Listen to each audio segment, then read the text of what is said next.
sejahtera, salam satu Malaysia. Sebelum kita memulakan sembang santai kita pada hari ini, boleh kiranya saya memperkenalkan ahli-ahli panel kita terlebih dahulu ya. Di sebelah kanan saya gak bergaya orangnya, Saudari Nur Syahana binti Yusof yang merupakan selaku panel pertama kita pada hari ini. Selamat datang Saudari.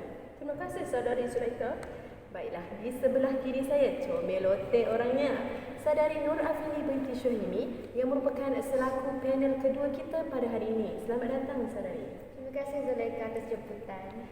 Baiklah, di hujung sana nampak pemalu orangnya tapi petah berkata-kata, Saudari Nur Nabila binti Samsudin Murad yang merupakan panel ketiga kita pada hari ini. Selamat datang Saudari. Terima kasih Zulaikha. Baiklah, sebelum kita memulakan majlis tema santai ini, boleh kiranya saya ingin memperkenalkan diri saya terlebih dahulu. Saya Nur Zulaikha binti Azmi yang merupakan selaku moderator anda pada hari ini. Selamat datang ke sembang santai audit komunikasi penggunaan retorik dalam teks Yang Amat Berhormat Perdana Menteri berkaitan COVID-19. Baiklah saudara-saudari, penggunaan retorik dalam teks keputusan Yang Amat Berhormat Perdana Menteri Tan Sri Datuk Haji Muhyiddin Haji Muhammad Yassin merupakan teks yang dikeluarkan oleh Pejabat Perdana Menteri Malaysia. Pejabat Perdana Menteri Malaysia berfungsi untuk menyela dan menyelaras penyediaan ucapan, kata alu-aluan dan lain-lain bentuk penyataan oleh Yang Amat Berusaha Perdana Menteri, Yang Amat Berhormat Perdana Menteri. Justru itu, saya ingin menanyakan soalan kepada saudari panel pertama kita ya, Saudari Syahana. Bolehkah saudari jelaskan apakah itu retorik dan jenis retorik yang ada dalam teks ini? Silakan saudari. Terima kasih Saudari Zulaikha. Baiklah, retorik ini merupakan satu teknik penggunaan bahasa yang berseni sebagai usaha yang efektif dalam menekankan aspek keterampilan, kesantunan dan pengaplikasian bahasa yang baik dalam berkomunikasi, sama ada dalam bentuk lisan maupun bukan lisan, yang digunakan dalam sub-bidang linguistik. Retorik yang dikaji dalam teks berusaha khas ini ialah retorik moden yang mana melibatkan retorik pemujukan, penceritaan, penghujahan, penerangan dan juga pendedahan. Saja. Wah, terima kasih Saudari Syahana atas penerangan yang sungguh padat ya. Baiklah, saya mengajukan soalan yang kedua pada panel kedua kita, Saudari Afini. Bolehkah Saudari Afini menjelaskan apakah itu kepentingan dan isu yang berkaitan dengan retorik ini? Silakan.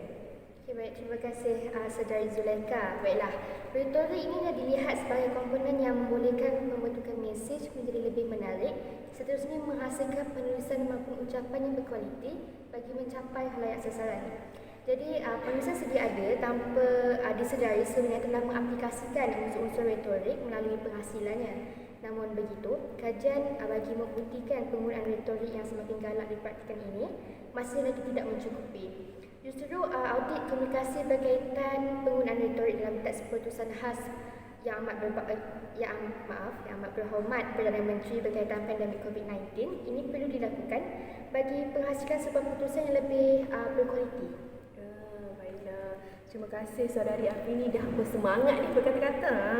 Baik, bolehkah saya tujukan soalan kepada saudari kita ketiga ya? Baiklah, Saudari Nabila, bolehkah Saudari Nabila jelaskan apakah kaedah kajian yang digunakan sepanjang menjalankan audit komunikasi ini? Silakan saudari. Terima kasih Saudari Zulaikha atas soalan yang diajukan. Baiklah, audit komunikasi ini menggunakan analisis kandungan sebagai kaedah kajian. Analisis kandungan merupakan kaedah menganalisis bahan media sama ada bercetak maupun elektronik seperti akhbar, majalah, laporan bertulis, jurnal, rancangan radio, televisyen dan lain-lain. Kaedah ini memfokuskan kepada perkataan, konsep, tema frasa atau ayat yang terdapat dalam bahan yang dikaji. Analisis ini juga melihat keadaan kepada kekerapan istilah maupun tema yang berkait rapat dalam sumber yang dianalisis untuk diperhati, dipilih kemudian dimasukkan pula di dalam kategori yang menerangkan istilah secara lebih umum. Selain itu, analisis kandungan konseptual juga digunakan bagi mengembangkan idea huraian atau penjelasan mengenai sesuatu kandungan. Wah, baiklah, sungguh padat ya penerangan Saudari Nabila berkaitan dengan kaedah kajian yang digunakan sepanjang melakukan audit komunikasi ini. Kita berbalik kepada panel kita yang pertama ya, Saudari Syahana. Baiklah, saya ingin menanyakan soalan. Boleh tak saudari Syuhana jelaskan hasil ataupun kita katakan sebagai dapatan kajian sebagai saudari semasa saudari menjalankan audit komunikasi ini? Silakan. Terima kasih saudari Zulaika. Baiklah, saya mendapati bahawa retorik yang paling berkesan yang terdapat dalam ketiga-tiga teks tersebut adalah retorik pendedahan dan penunjukan. Hal ini kerana retorik pendedahan ini dia berperanan untuk menjelaskan informasi yang perlu diketahui oleh masyarakat berkaitan COVID-19. Namun begitu, faktor tanpa faktor tolokan yang kita kenali sebagai push factor, iaitu retorik penunjukan ini, dia boleh menyebabkan orang ramai tak terdorong untuk mengikuti dan atau mematuhi arahan yang disampaikan. Justru itu, perlunya retorik penunjukan ini sebagai alat untuk mempengaruhi emosi kita dan pemikiran. Namun begitu, retorik penghujahan, penerangan dan penceritaan dilihat juga berkesannya, tetapi hanya sekadar sokongan kepada kedua-dua retorik tersebut. Penceritaan ini sebagai alat untuk menarik lagi pembaca memahami situasi yang ingin kita sampaikan. Penerangan pula adalah sebagai sokongan kepada pendedahan, manakala penghujahan ini ialah di bawah pendedahan di mana ia berfungsi untuk meningkatkan lagi kefahaman pembaca. Terima kasih saudari Syuhana atas penerangan dapatan hasil audit komunikasi ini ya. Baiklah, saya ingin mengajukan soalan pada panel kita yang kedua pula ya. Bolehkah saudari Afini ataupun kita katakan ada tak pandangan ataupun cadangan saudari untuk penambahbaikan daripada hasil audit komunikasi ini? Silakan saudari. Terima kasih saudara moderator kita. Jadi baiklah, antara penambahbaikan dan pencanangan yang boleh dilakukan ialah teks putusan yang dikeluarkan perlu menggunakan satu bahasa saja bagi mengelakkan kekeliruan kepada pembaca. Iaitu seperti kita sedia maklum, pembaca teks putusan ini terdiri daripada pelbagai golongan, iaitu golongan kanak-kanak, remaja, dewasa, warga emas. Jadi hanya kerana ada setengah daripada mereka berkemungkinan tidak memahami bahasa asing yang digunakan yang menyebabkan makna atau mesej yang disampaikan oleh penulis tidak dipahami oleh penerima.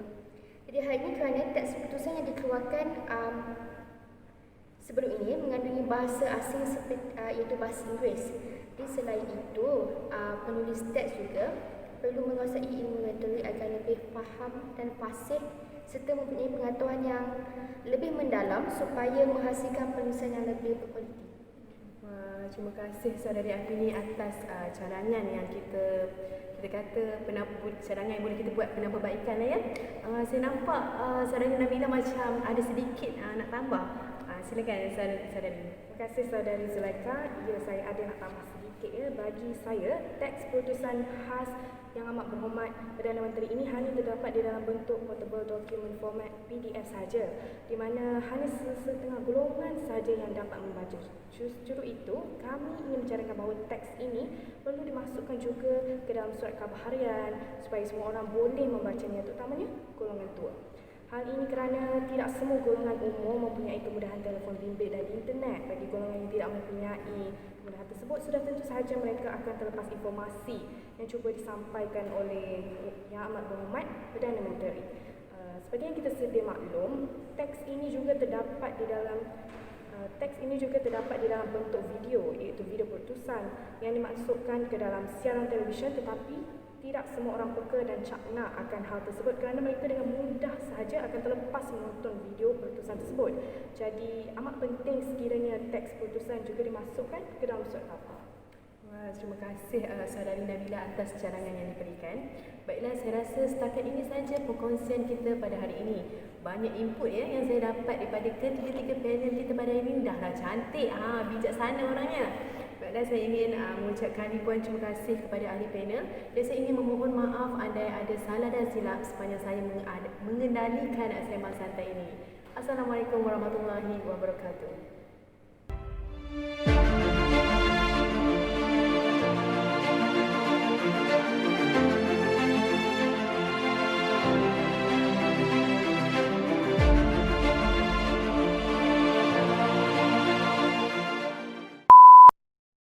Assalamualaikum dan salam sejahtera, salam satu Malaysia.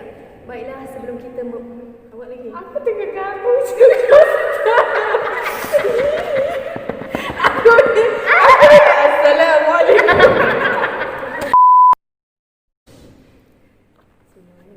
Bismillahirrahmanirrahim. Assalamualaikum dan salam sejahtera.